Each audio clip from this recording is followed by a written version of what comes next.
छोटे से गांव में मोहन नाम का एक गरीब लड़का रहता था। उसके परिवार में उसके साथ उसके बूढ़े माता पिता रहते थे। सोहन का परिवार बहुत ही गरीब था। उनके पास ना तो कोई जमीन थी, नहीं खाने के लिए कोई साधन था।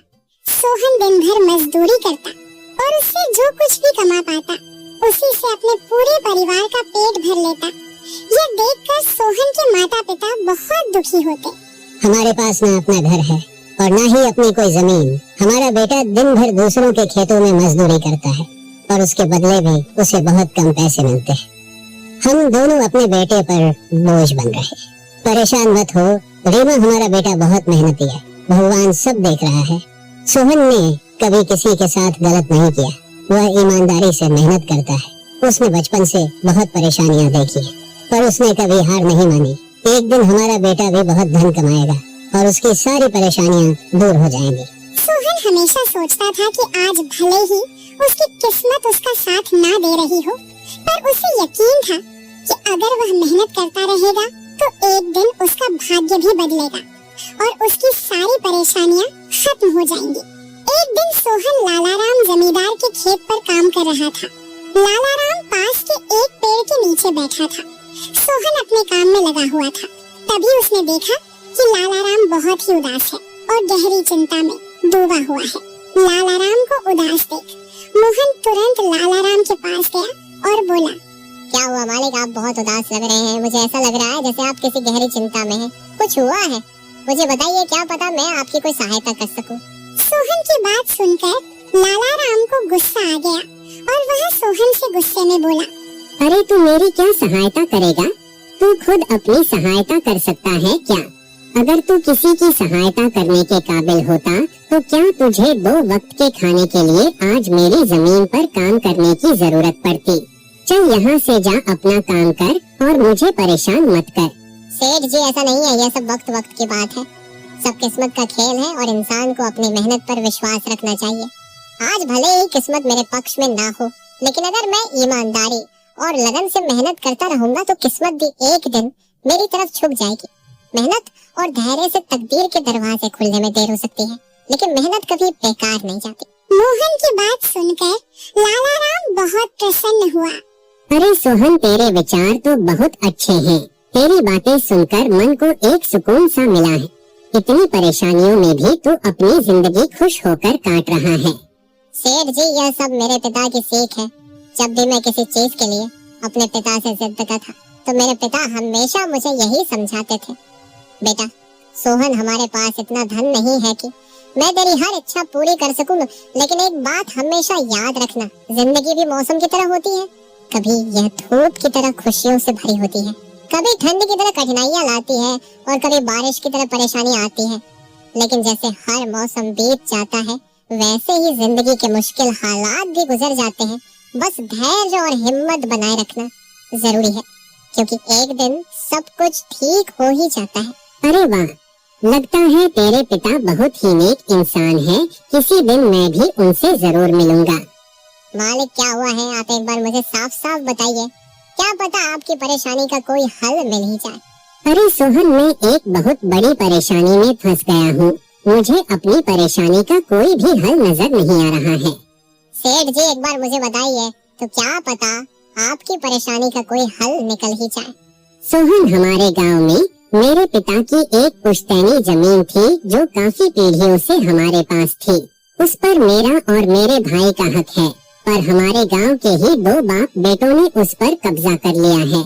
मैं पुलिस थाने में केस दर्ज कराने की सोच रहा था, लेकिन गांव के बहुत बड़े बड़े लोग उनके साथ हैं। मैं कितनी भी कोशिश कर लूं, लेकिन मैं उन लोगों का कुछ नहीं बिगड़ पाऊंगा। अब तो उन लोगों ने उस जमीन पर खेती भी शुरू कर दी। मेरे पिता की पुश्तैनी जमीन मेरे हाथों से छीनी जा रही है, इसलिए मैं बहुत परेशान हूँ। मुझे समझ नहीं आ रहा मैं अब क्या करूँ। आप सही कह रहे हैं सेठ जी, अगर आप कानून का सहारा लेकर भी अपनी जमीन को वापस लेने की कोशिश करेंगे तो भी आप उनका कुछ नहीं कर पाएंगे। हाँ सोहन, अब तू ही बता मैं अब क्या करूँ। मैं तो सोच सोच कर परेशान हो गया हूँ। मेरी पुश्तैनी जमीन छीनी जा रही है और मैं कुछ भी नहीं कर पा रहा। सोहन ने कुछ देर सोचा और कहा, मालिक आप चिंता मत कीजिए, हर परेशानी का कोई ना कोई हल जरूर होता है। अगर आप चाहे तो एक तरीका है जिससे आप अपनी जमीन वापस पा सकते हैं। अगर ऐसा कोई तरीका है तो जल्दी बताओ सोहन, वह क्या तरीका है? सोहन ने लाला राम को अपनी सारी तरकीब पूरी तरह समझा दी। तरकीब सुनकर लाला राम मोहन से कहता है, अरे वाह सोहन, तू तो बहुत समझदार है। तूने तो बहुत अच्छी तरकीब बताई है। ऐसे तो मेरी जमीन मुझे जरूर मिल जाएगी। मैं तुझसे वादा करता हूँ, अगर तेरी यह योजना सफल हुई तो मैं अपनी जमीन का एक हिस्सा तेरे नाम कर दूंगा। अरे मालिक, आप ऐसा क्यों कह रहे हैं? आप मेरे मालिक हैं। आपकी वजह से मुझे अपने घर के लिए 2 वक्त का खाना मिल जाता है। आपकी मदद करना तो मेरा फर्ज है। मुझे आपकी जमीन नहीं चाहिए, ठीक है? सोहन, तुम बहुत नेक इंसान हो। कल से तुम इस काम पर लग जाओ। सोहन फिर से खेत में अपने काम पर लग जाता है। अगले दिन सोहन जगत और विनोद नाम के उन बाप बेटों के पास पहुंच जाता है जिन्होंने लाला राम की जमीन पर कब्जा कर रखा था। नमस्कार सेठ जी, मैं यहाँ से गुजर रहा था तो पास के लोगों ने बताया कि आपके यहाँ काम के लिए मजदूर की जरूरत है। क्या आपके यहाँ मुझे भी कोई काम मिल सकता है? अरे अरे, कौन हो तुम? तुमसे किसने कह दिया कि यहाँ मजदूर की जरूरत है?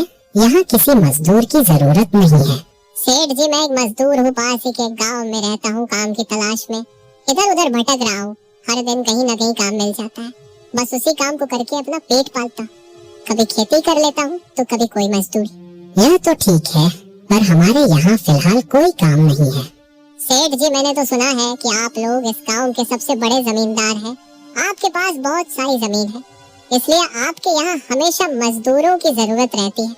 इसलिए मुझे लगा कि यहाँ मुझे कोई ना कोई काम जरूर मिल जाएगा। अरे भाई, मैंने कहा ना, यहाँ किसी भी मजदूर की जरूरत नहीं है। इसका मतलब लाला राम सेठ आपके बारे में सही कह रहे थे। लाला राम ने हमारे बारे में क्या कहा? अरे कुछ नहीं सेठ जी, चलिए तो मैं चलता हूँ। सेठ जी, आपके यहाँ तो कोई काम नहीं है, मैं अपने लिए कहीं और कोई काम देख लेता हूँ। सोहन वहाँ से जाने लगता है। तभी जगत विनोद ने सोहन को रोककर यह पता लगाने के लिए बोलता है कि लाला राम ने सोहन को उन लोगों के बारे में क्या बताया है। अरे भाई, इधर आओ, शायद तुम्हारे लिए हमारे पास एक काम है। सोहन तुरंत उनके पास चला गया और बोला, धन्यवाद सेठ जी, बताइए क्या काम है? आप जो भी काम बोलेंगे मैं हर काम करने के लिए तैयार हूँ। आखिर बूढ़े माँ बाप का पेट पालना है। अरे सब्र रखो, काम तो हम तुम्हें बता ही देंगे। पहले यह बताओ कि लाला राम हमारे बारे में क्या कह रहा था? सेठ जी, मैं पहले लाला राम सेठ के यहाँ काम करता था, पर वह बहुत ही कंजूस और बदतमीज आदमी है। मैं उनकी यहाँ दिन रात मेहनत करता, पर इतनी मेहनत करने के बाद भी वो मेरी सही मजदूरी नहीं देता था। इस बात पर कल मेरी उससे बहस हो गई थी।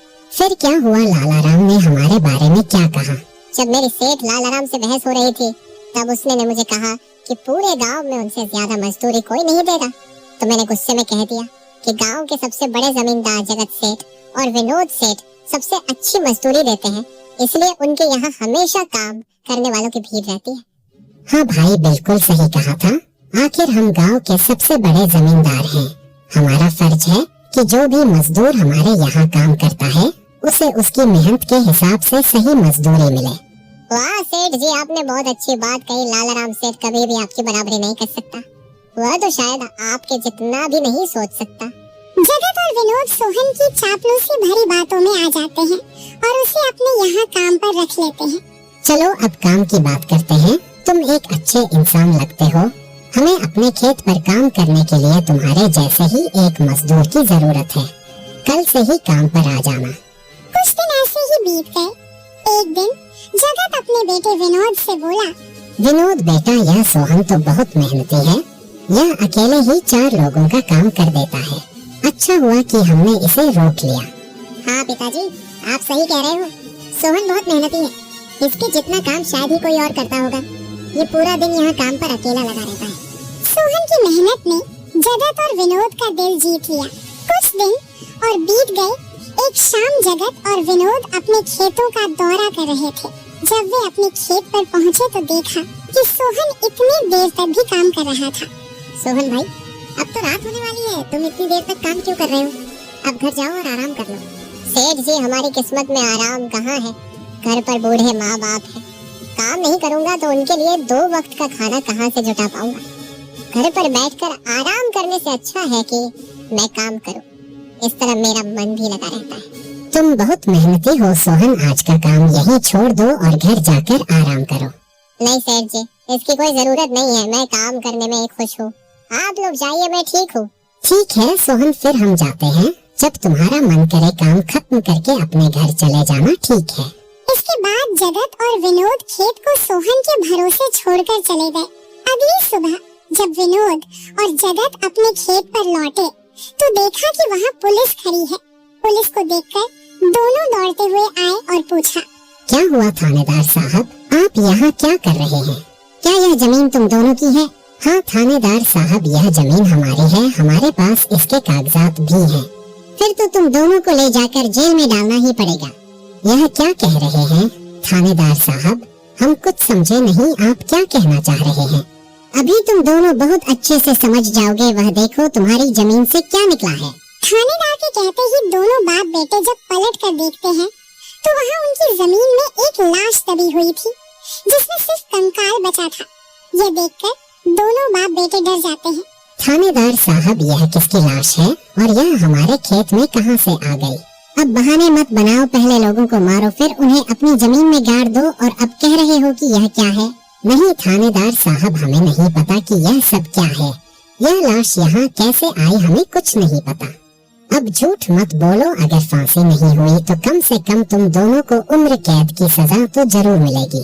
फांसी और उम्र कैद की बात सुनकर दोनों बाप बेटे डर गए और थानेदार के सामने गिड़गिड़ाने लगे। थानेदार साहब, हम इस लाश के बारे में कुछ नहीं जानते। हमें नहीं पता यह लाश किसकी है और इसे यहाँ कौन गाड़ कर चला गया। इस मामले से बचने के लिए दोनों ने कुछ तरकीब सोचनी शुरू की। तभी सोहन वहाँ आ जाता है। अरे सेठ जी, यह पुलिस यहाँ क्यों आई है, क्या हुआ है? सोहन देखो, पता नहीं कहाँ से हमारी जमीन में यह कंकाल आ गया है। मालिक, यह कंकाल यहाँ कहाँ से आ गया? ये तो बहुत गंभीर बात है। हाँ सोहन, पता नहीं यह कंकाल यहाँ कहाँ से आया है और थानेदार साहब को लगता है कि इसे हमने यहाँ मारकर गाड़ा है।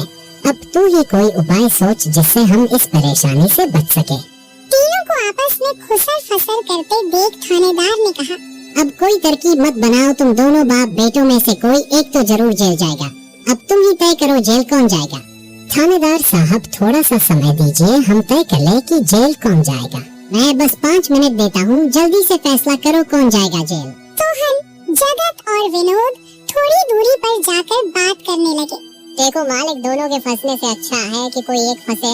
अब सोचिए कौन जाएगा। हम दोनों में से कोई भी जेल नहीं जाना चाहता। सोहन भाई, कोई उपाय सोचो जिससे हम दोनों इस मुसीबत से बच सके। मालिक, एक बात कहूँ, इस कंकाल को देखकर ऐसा लगता है कि इसे काफी महीने पहले जमीन में दबाया गया होगा। जगत फांसी की बात सुनकर पहले ही डर गया था और सोहन की बात सुनते ही उसने फटाफट पूरी कहानी सोहन को बता दी। देखो सोहन भाई, सच कहूँ तो यह जमीन हमने कुछ महीने पहले ही लालाराम से हड़प ली थी। विनोद की बात सुनकर मोहन ऐसा दिखाने लगा जैसे उसे कुछ पता ही ना हो। क्या क्या कहा मालिक आपने? ये जमीन हड़पी थी, मुझे कुछ समझ नहीं आ रहा, जरा साफ साफ बताइए। जगत ने जमीन हड़पने की पूरी कहानी सोहन को बताई। पूरी कहानी सुनने के बाद सोहन ने कहा, मालिक मेरे पास एक तरकीब है जिससे सांप भी मर जाएगा और लाठी भी नहीं टूटेगी। जल्दी बताओ सोहन भाई, क्या तरकीब है? तरकीब बताने से पहले मुझे यह बताइए कि आप लोगों के लिए क्या ज्यादा जरूरी है, यह जमीन या आप दोनों की जान? सोहन, इसमें पूछने वाली कौन सी बात है? हमारे लिए जमीन से ज्यादा हमारी जान प्यारी है। तो एक काम कीजिए मालिक, आप सबसे पहले जाकर थाने आर को बताइए कि यह जमीन सेठ लालाराम की है। आप उनसे बोलिए कि हमने तो कुछ महीने पहले ही यह जमीन बस काम करने के लिए उनसे ली थी, बाकी का काम मैं संभाल लूंगा। अरे सोहन, लेकिन इससे तो हमारी जमीन हमसे छिन जाएगी, फिर क्या होगा? नहीं मालिक, शायद आप मेरी तरकीब समझ नहीं पाए। जब आप थानेदार को बताएंगे कि यह जमीन सेठ लालाराम की है तो पुलिस किसे गिरफ्तार करेगी? सेठ लालाराम को। और जब लालाराम जेल चला जाएगा तब आप लोग फिर से जमीन पर कब्जा कर सकते हैं। इससे आप लोग भी जेल जाने से बच जाओगे और जमीन भी आपके ही के पास रहेगी। सोहन की तरकीब सुनकर दोनों बाप बेटे दंग रह गए। वाह सोहन भाई, तुम तो बहुत होशियार हो। आज तक तुमने हमें अपने काम से खुश किया था, अब तुम्हारी बुद्धि हमारी जान भी बचाएगी। इसके बाद तीनों थानेदार के पास गए और मोहन ने जो कुछ कहा था वही बात दोनों बाप बेटे थानेदार से कहने लगे। थानेदार साहब, यह जमीन हमारी नहीं है। हमने कुछ महीने पहले ही काम करने के लिए यह खेत लालाराम सेठ से लिया था। वह जब खुद फंस गए हो तो अब किसी और को फंसाकर अपनी जान बचाना चाहते हो ना? साहब, अगर आपको हमारी बात पर यकीन नहीं हो रहा तो आप सोहन से पूछ लीजिए। वह हमारे साथ बस कुछ दिनों से ही काम कर रहा है। इससे पहले वह सेठ लालाराम के यहाँ काम करता था। बोलो सोहन, यह जमीन किसकी है? थानेदार साहब, ये जमीन सेठ लालाराम की है। जगत सेठ और विनोद सेठ ने तो बस कुछ समय से इस जमीन पर खेती कराना शुरू किया है। सोहन की बात सुनकर थानेदार ने सोहन से कहा, सेठ लालाराम को बुलाने के लिए कहो। सोहन, तुम एक काम करो, जाओ और सेठ लालाराम को बुलाकर लेकर आओ। सोहन तुरंत जाकर सेठ लालाराम को बुला लेता है, परंतु लालाराम अपने साथ गांव के सरपंच को भी अपने साथ ले आता है। यहाँ क्या हो रहा है? यहाँ इतने लोग क्यों जमा है? देखिए सरपंच जी, इन दोनों की जमीन से एक कंकाल निकला है और अब यह लोग कह रहे हैं कि यह जमीन इनकी नहीं है बल्कि सेठ लालाराम की है। थानेदार ने सरपंच जी को पूरी कहानी सुना दी। अपने आप को फंसा देख जगत ने सरपंच से कहा, नहीं सरपंच जी, यह जमीन हमारी नहीं है। हम यहाँ बस कुछ समय से काम कर रहे हैं। आप हमारे मजदूर मोहन से पूछ लीजिए। हाँ थानेदार साहब, यह जमीन सेठ लालाराम की है। मैं कैसे मान लूं कि यह जमीन लालाराम की है? हमारे यहाँ का थानेदार तो कह रहा था कि इस जमीन पर कोई केस चल रहा है और इस जमीन पर तुम्हारा कब्जा था, और अब तुम कह रहे हो कि यह जमीन लालाराम की है। नहीं साहब, हमने लालाराम के साथ धोखा किया था। हम बस इस जमीन को हड़पना चाह रहे थे, लेकिन अब हमें यह जमीन नहीं चाहिए। अगर आप चाहें तो हम केस भी वापस ले लेंगे। थानेदार साहब, आप जाइए, बाकी का काम अब हम संभाल लेंगे। सरपंच के कहने पर थानेदार वहाँ से चला जाता है। सरपंच ने लालाराम से कहा, अब बताओ, यह कंकाल यहाँ कैसे आया? तुमने किसे मारकर यहाँ गाड़ा है? अरे साहब, यह तो नकली कंकाल है। इन दोनों ने मिलकर मेरी जमीन हड़प ली। मैंने और मोहन ने मिलकर यह तरकीब सोची थी ताकि इन दोनों से सच निकलवा सके। लालाराम की बात सुनते ही दोनों बाप बेटों के पैर तले जमीन खिसक गई। यह हम दोनों की साजिश थी, इन लोगों के मुंह से सच निकलवाने के लिए। सोहन को इस योजना में शामिल देखकर दोनों बाप बेटों को समझ आ गया कि यह सब सेठ लालाराम और मोहन की मिली भगत थी। दोनों बाप बेटों के पास अपनी गलती मानने के सिवा कोई चारा नहीं था। हमें माफ कर दीजिए सरपंच जी, हम लालच में आ गए थे। हमें माफ कर दीजिए। हम आज के बाद यह गलती कभी नहीं करेंगे और यह जमीन भी सेठ लालाराम को वापस दे देंगे। जगत और विनोद दोनों सरपंच और सेठ लालाराम से माफी मांगने लगे। दोनों को इतना गिड़गिड़ा देख लालाराम ने उन्हें माफ कर दिया। सरपंच ने भी उन्हें जेल नहीं भेजा और सेठ लालाराम ने अपना केस वापस ले लिया। लालाराम के केस वापस लेने के बाद सरपंच जी भी वहाँ से चले जाते हैं। धन्यवाद सेठ लालाराम जी, आपने हमें माफ कर दिया। आज के बाद हम ऐसी गलती कभी नहीं करेंगे। ठीक है जगत, कोई बात नहीं, मैंने तुम्हें माफ किया। बस याद रखना कि एक जमीन के टुकड़े के लिए तुम अपनों के साथ कभी गलत नहीं करना। बुरे समय में तुम्हारे अपने ही तुम्हारे साथ खड़े होंगे। जमीन का क्या है, कभी मेरी तो कभी तुम्हारी। आखिर में सेठ लालाराम ने सोहन को जमीन का एक हिस्सा दे दिया और उसे जमीन का मालिक बना दिया। सोहन, जैसा कि मैंने वादा किया था, जिस जमीन पर तुम काम कर रहे थे, आज से वह जमीन तुम्हारी है और अब तुम उसके मालिक हो। नहीं मालिक, इसकी कोई जरूरत नहीं है। याद करो सोहन, तुमने मुझसे क्या कहा था? बस मेहनत करते रहो, एक दिन तकदीर का दरवाजा जरूर खुलेगा। तो समझो तुम्हारी तकदीर का दरवाजा खुल चुका है और अब तुम भी जमीन के मालिक हो। अब से तुम्हें किसी और के यहाँ काम करने की जरूरत नहीं पड़ेगी।